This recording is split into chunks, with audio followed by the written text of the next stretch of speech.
உனக்கு கொடுக்கப்பட்ட தாளந்து பயன்படுத்தப்படுகிறதா, மண்ணிலே புதைக்கப்பட்டு இருக்கிறதா?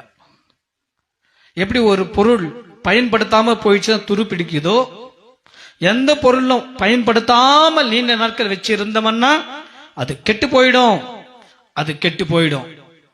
உனக்கு கொடுத்த தாளந்துகளை நீ என்ன செய்யற? நம்ம செய்யறோம். என் பாட கொடிய பாடா, மகா பெரிய பாடா இருக்கு, இவைகள் மத்தியில நான் மைக்கில் பாடுறது ஒரு கேடா? நம்ம பாடுறதுக்கு நிக்க வச்சிரும். நம்மளுக்கு பல பிரச்சனை, உபத்திரம் இருக்கு, கஷ்டம் இருக்கு, சண்டை சச்சரவுகள் பெருகி இருக்கு, கடன் தொல்லை, கடத்திலேயே மூழ்கி போயிட்டோம். நம்ம போய் எந்த முகத்தை வைத்து ஊழியத்தை செய்வது? எந்த ஊழியனா இருக்கட்டும், இப்போதைக்கு நான் செய்யறது இல்லை. இவங்க இஷ்டம் இருந்தா கதவு திறப்பாங்க, இஷ்டம் இருந்தா கதவை சாத்திருப்பாங்க. அப்படியெல்லாம் கிடையாது. நம்ம எந்த நிலையில இருந்தாலும் பிரசங்கம் பண்ற ஊழியக்காரங்க எல்லாம் சௌகரியத்தோடு இருக்கிறோமா? எல்லாம் வசதி இருக்கா? நல்ல சுகத்தோடு தான் நிக்கிறோமா? புரியுதுங்களா? மனுஷனாலுமே குறைவுள்ளவன், மனுஷனாலுமே பலவீனமானவன்.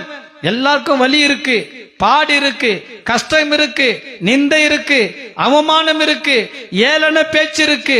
இங்க இருந்துட்டா எல்லாம் என்ன கனம் பண்றாங்கன்னு நான் எதிர்பார்க்க முடியுமா? இல்ல. இங்க ஊழியத்தை செய்கிறதுனால எல்லாம் எனக்கு சாதகமாகவே இருக்குன்னு சொல்ல முடியுமா? நீங்க எல்லாம் என்ன புகழ்ந்தே பேசுவீங்க. ஐயோ எங்களுடைய பாஸ்டர்ப்பா, எங்க ஐயாப்பா, எங்க அங்கிள்ப்பான்னு சொல்லி எல்லாம் அப்படி தூக்கி தூக்கி பேசின்னு இருப்பீங்கல்ல, எத்தனை பேர் தூக்கி தூக்கி மிதிச்சிருப்பீங்க. இதெல்லாம் பார்த்த ஊழியம் செய்ய முடியுமா? இல்லை. எதுவானாலும் சரி தேவன் மத்தியிலே இருக்கிறார். இந்த உலகம் அப்படித்தான், பாடுகள் நிறைந்த உலகம். இவைகள் மத்தியில தான் ஊழியம் செய்யணும். சூழ்நிலைகளை பார்த்தா, மனுஷனோட முகத்தை பார்த்தா, வசதியை பார்த்தா நம்மனால எந்த காரியத்தையும் செய்ய முடியாது.